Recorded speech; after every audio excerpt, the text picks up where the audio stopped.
इंग्राजी नववर्षर प्रथम दिन में कपासीरा कपिलेश्वर मंदिर में हजार हजार भक्तों भिड़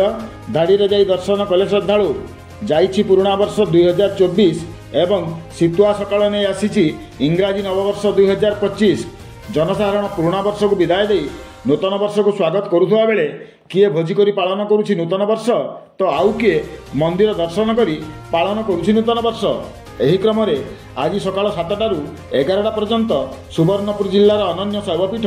कपासीरा स्थित बाबा कपिलेश्वर मंदिर में देखा मिली हजार हजार भक्त श्रद्धालु भिड़। एही परिप्रेक्षी रे भक्त श्रद्धालु माने धूप दीप नैवेद्य नहीं देवदेव महादेव बाबा कपिलेश्वर को पूजार्चना पूर्वक दर्शन करी प्रभु कृपा लाभ करी नूतन वर्षर शुभारंभ करुवा बेले लंबा धाड़ी दीर्घ समय पर्यंत अपेक्षा करी बाबा कपिलेश्वर को दर्शन पूर्वक